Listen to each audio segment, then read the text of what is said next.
Hey Europe, how you doing? Stefan Molyneux from Freedom Main Radio. Hey, what's new?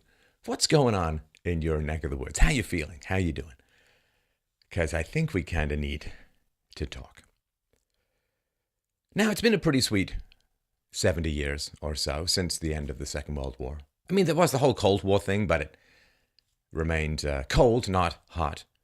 So in Western Europe, at least, no plagues, no famines, really no wars, and it's been pretty sweet. You borrowed a whole bunch of money, and when you couldn't borrow it, you printed it, and when your currencies began to look a little shaky, you collectivized them under the EU, this big, giant collectivist umbrella, because remember, it was really important to fight communism and National Socialism, and then end up with collectivism at home, because apparently you just want to test the theory of, is there an afterlife, by having all the millions of men who died in the Second World War come back to life and say, what the hell were you thinking?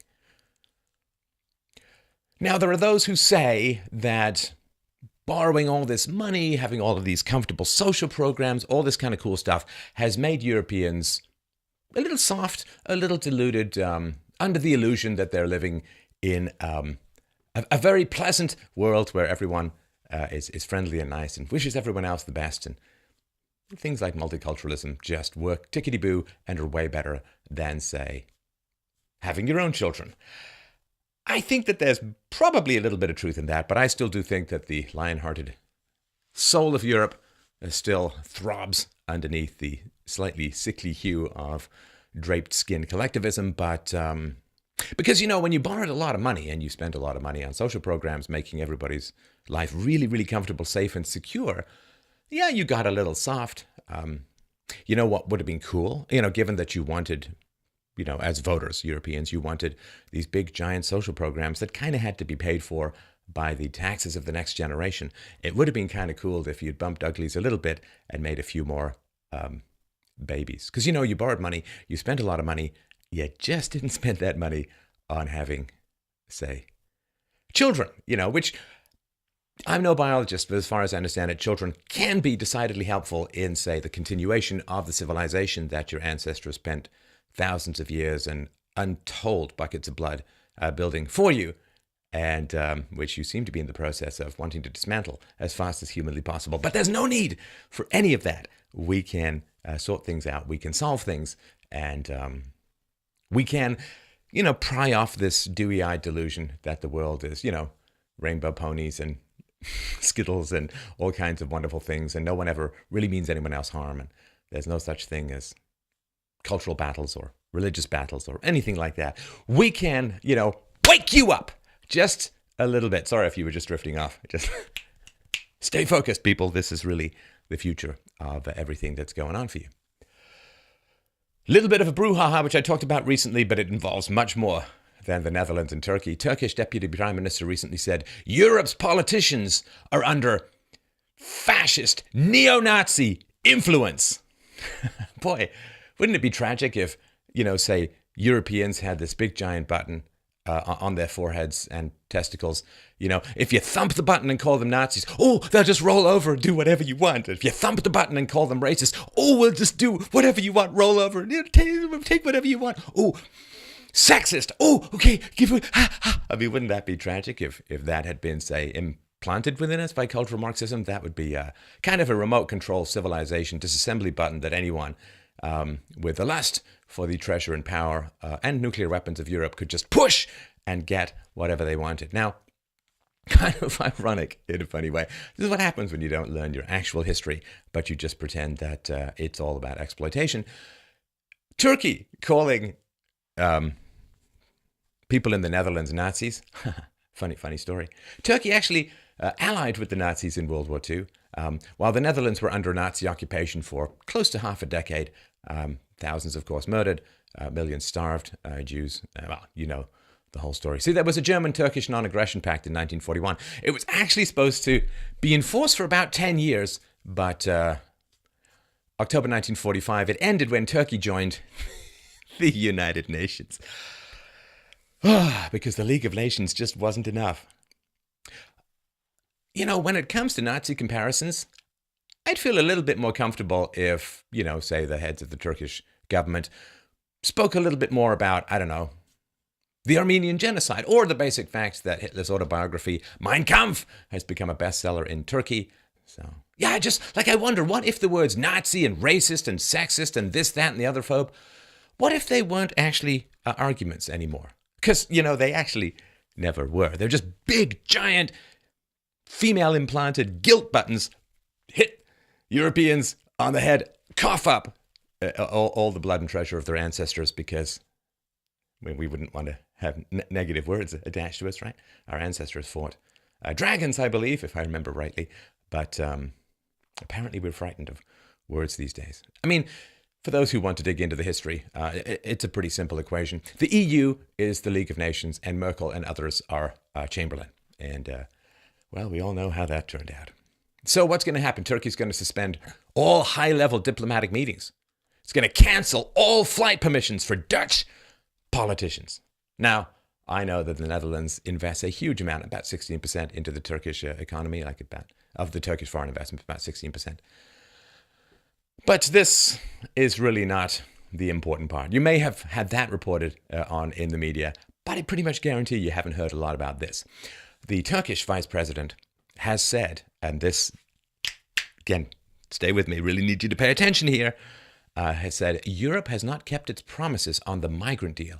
For us, that agreement has ended. Well, what could he mean by that? Well, about a year after it received $3 billion from Europe for this migrant deal, right, which is where they keep millions of migrants within Turkey rather than releasing them to flood into Europe, Turkey just unilaterally voided the agreement. So what does that mean? Well, the next step would most likely be that Turkey is about to open the floodgates for millions of third world migrants and flood Europe with these third world migrants. Because, see, they're currently held inside of Turkish borders. And it's over 2 million potential migrants. Could be higher, could be just about anything. So this refugee situation, I mean, I know Angela Merkel was said, we're going to close the borders a little bit. Oh, are there photographers? Well, we wouldn't want any negative photo ops, so let's just open them up. So this really is the greatest existential crisis that Europe has faced in its entire existence. And this is kind of why I need you to, drop your Xbox controller, pick up your brain and your spine and your remnants of testosterone, and pay attention and make some decisions this spring and this summer about whether you say, being Europeans, being Europe. I mean, it's pretty bad. In Europe, there was a poll recently. 2 out of 3 Germans are afraid of becoming the victim of a terrorist attack. Why? Germans are pretty good at counting. 1 out of 10 Germans perceive an acute threat, as it's called, to their safety. Among women, well, the figures are even worse. Almost 3/4 of German women said they sometimes feel unsafe in crowded places. And 9% said they feel permanently threatened and terrified of the society, of what their society is turning into. So let's just be frank and let's just be honest about everything here. Multiculturalism, open borders, globalism, all being pushed by the left.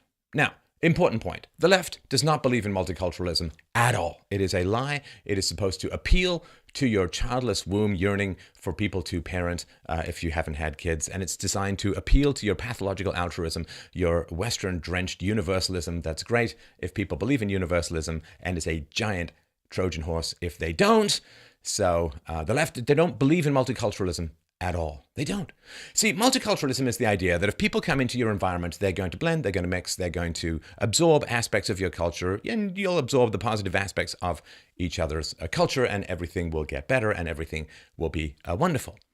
So if the left believes in multiculturalism, they must believe, this is basic logic, people, they must believe that they're left, they must believe that they're really good at assimilating people, at convincing them of the better claims that the left has.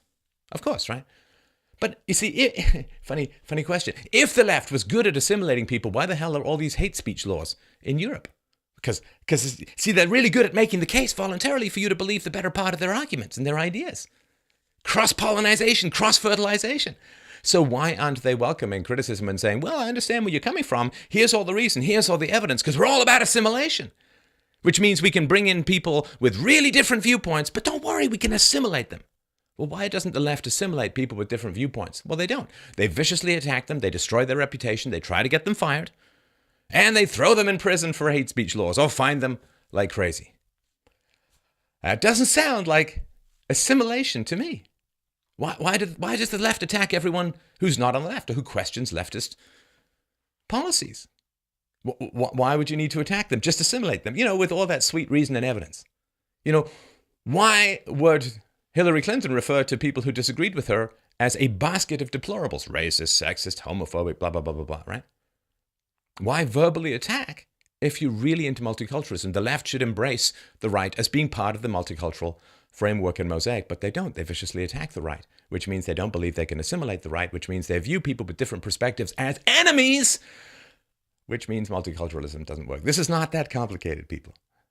Because the left is confessing, like with hate speech laws and attacks and verbal abuse and all of this stuff and all of this manipulation of news and control of news. And what they're confessing in the left is they actually can't assimilate or even change the minds of those who have the same religion. I guess, religion shouldn't really count unless Marxism is actually a religion, which it kind of is. Funny story. So they're saying, the left is saying we can't even change the minds of those who come from the same culture, the same background, have the same language, have the same references. We can't change their minds, so we're just going to use hate speech laws and verbal attacks and abuse and economic attacks and so on to destroy them. So the left is really, really bad at changing people's minds who have differing viewpoints, but they really want to import a lot of people with differing viewpoints. You understand, it's got nothing to do with multiculturalism. Like, if the left was really into multiculturalism, they'd have affirmative action hiring for people on the right into universities and the media, right? Because universities completely co-opted almost exclusively by the left, right? And by significantly left of the left people, so like the Marxists and so on, cultural Marxists in particular. So university have become this barrier that keeps everyone who's not on the left out of power, out of higher education, out of the track to political power, often represented by a university degree. So, yeah, the left doesn't care at all about multiculturalism. What they care about is people who vote for them. And leftist policies have been under attack and have been disproven by so many economists, so many thinkers, and the accumulated evidence of history, that they gave up trying to make the reasonable case in the 60s, and they just started creating the welfare state and bringing in third world people, because third world people overwhelmingly vote for leftist policies, right? I mean, they're just bringing in voters and bribing them with your money, right? You understand. That's important. The cultural invasion always comes first. So Turkey has openly stated that they do not consider keeping the millions of migrants in their country out of Europe, right? And Europe, or the West as a whole, with their bomb everyone, bring everyone in, bomb their countries, bring them in. What could go wrong? This is facing the threat. The threat. And Turkey knows what these migrants are like. I mean, if they were really good for your economy, why isn't Turkey using them? Why isn't Turkey saying, oh gosh, you guys got to stay here because, man, you're just powerhouses of productivity and culture and art and beauty and wonderful things. You're adding so much to our country and our culture. Why isn't Turkey going to assimilate these wonderful third world migrants if they're so great for the Turkish economy? Why are they basically threatening them as a bioweapon against Europe? So if these, and we're not even talking about the masses of people gathering in the north of Africa for waiting for the weather to get better to spring over to Europe. It's time. Now is the time. It all has come together, and it all depends on you. So, basic reality. These millions of migrants come in, apply for asylum, apply for staying in some form or another. Well, your welfare state is over. It's over. It's done. It can't possibly pay for all of this stuff. So the welfare state is over no matter what. Now, the welfare state, you can either choose to reduce the welfare state. It's going to collapse either way. Like, you can choose to have a soft landing or a hard landing. Like, you can land with the political wheels down, or you can land with the political wheels up, which is a whole lot of... The welfare state is over. as it stands. So it can either be over with millions of third world migrants in your country, or it can be over without millions of third world migrants in your country. But either way, it's done.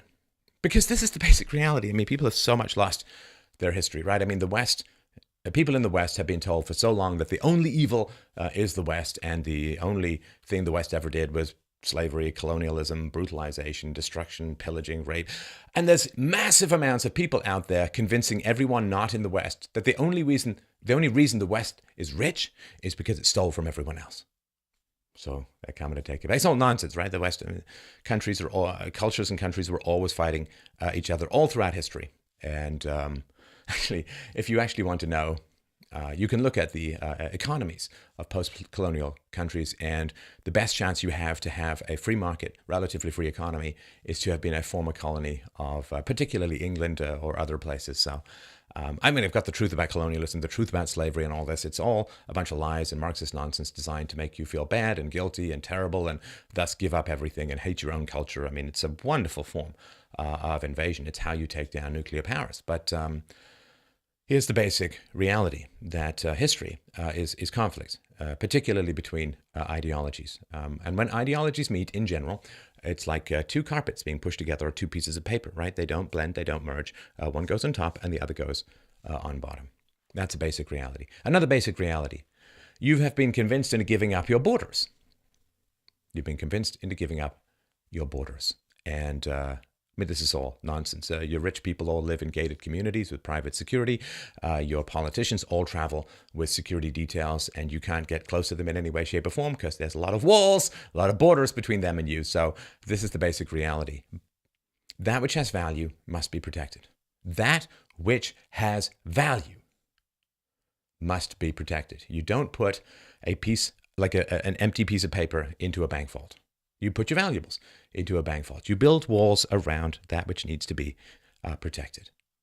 And the wealth of Europe must have borders. And I don't mean Europe as a whole. I mean each individual country, because the EU has been in charge of these borders, and it doesn't work. It doesn't even remotely work. Because you need to understand that the cultural occupation has occurred.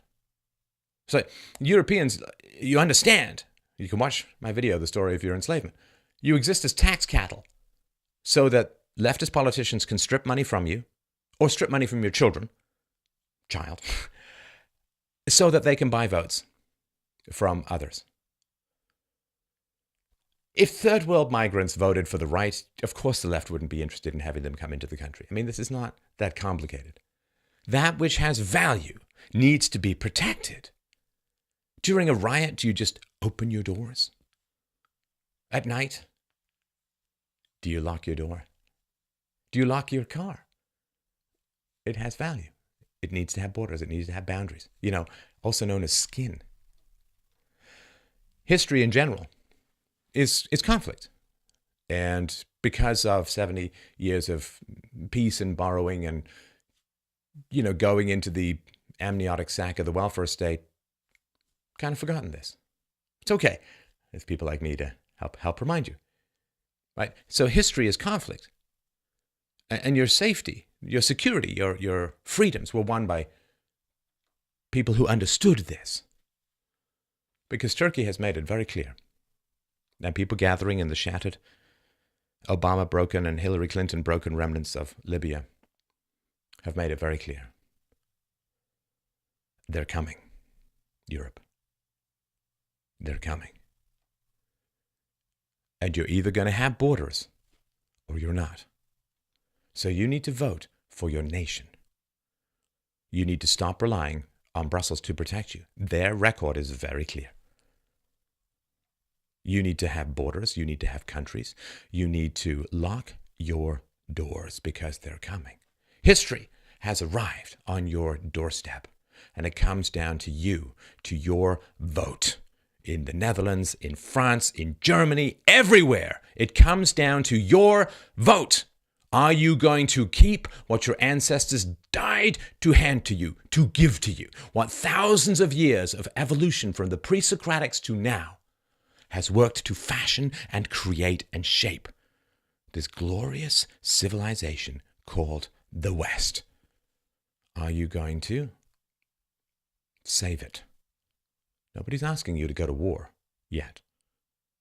You have to go into a booth and you have to make a check mark. And there will be two groups of people on that check mark list. Groups of people who don't want you to have any borders, who don't want to have any protection, and who want to steal from you and from your children in order to bribe people who are going to vote for them. And there are going to be people who say, this is our country, our culture. We have a right to exist. We have a right to our own civilization. We have a right to our own country. And you have to make that choice. History is here. They're coming. Be ready.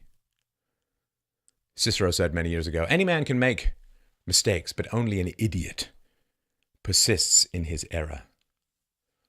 And let me tell you something, I have studied history for decades. And there's one basic rule. If you persist in mistakes against all evidence, against all reason, against all reality, you are an idiot. And in history, idiots exit. And their leaving is not pretty.